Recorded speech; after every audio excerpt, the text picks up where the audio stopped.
Konnichiwa. Today's daily devotional is for Friday, August the 21st, 2020, and it's called Blow a Goodbye Kiss to Your Idle Mind and Make It Up. And I'm going to start with Proverbs 16:7.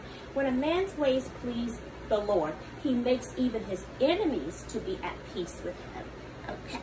So Gene Simmons from Kiss, he said that when in his book Kiss and Makeup, Kiss and Makeup, that when he was dating Cher, he didn't know what to get her for Christmas.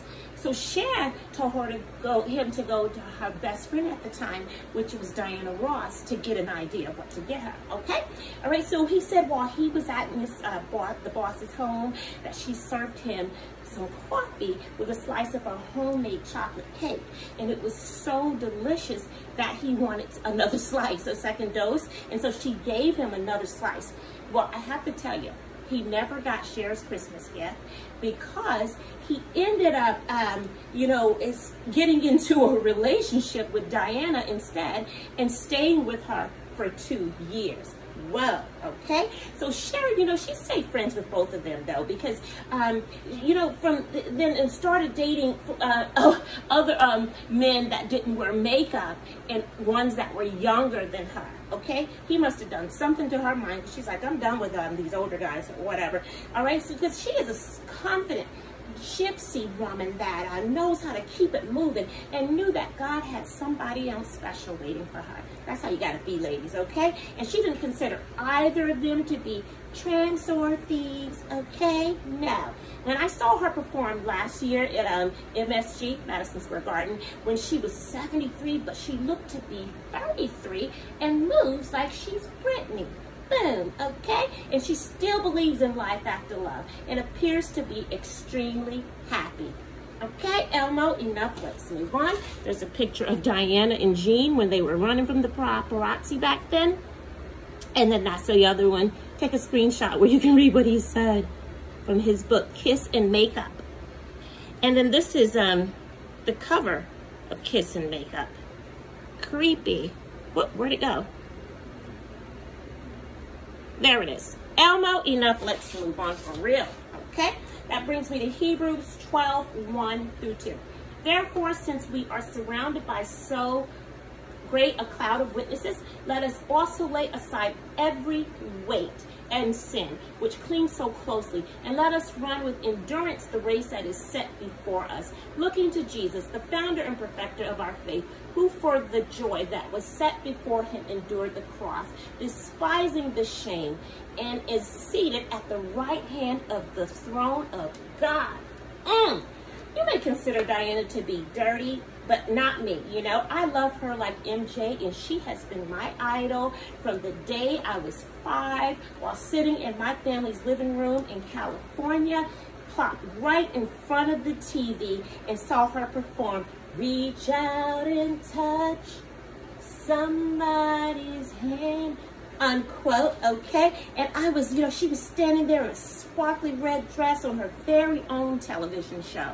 I was mesmerized, okay? And I said right then and there on the spot that I was going to be famous like her, and I was going to move to New York City, where ironically, that's where she later, a few years later, performed in her movie, The Wiz, okay? So I can see why Gene was captivated by her majestic beauty, okay? He had set the stage for her, okay? Anywho, at the time I was still the baby of 6 and did not think any of my siblings had, heard me say it.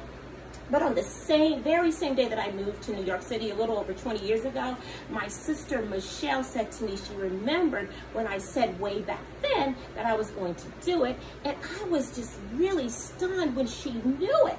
I had no idea she knew it. And I couldn't believe that she even would remember that. Wow, how could she remember such a long time ago? All right. And, I said to her jokingly, quote, but I'm still not famous. And she said seriously, quote, you will be because God is not done yet, unquote. Okay? And she told me, she said, to continue to ease on down that road again. And I tell you all that God has a sense of humor. And I'm going to tell you why, because I saw her perform live at Madison Square Garden a few years ago with my friend Veronica. And then I made a great co-worker friend at my last job that sings and performs background for her, all right? And she has been trying, you know, for a long time to get me tickets, but even for her, working alongside her, it's been pretty difficult, but she's been trying. That's okay. And then I keep running into Diana's son-in-law at the Whole Foods here in Harlem. I was like, God, you're playing with me, okay? But as I was saying, I chalk it up to these just being reminders that seeing my lifelong dream realize is not very far, okay? It's not too far, okay?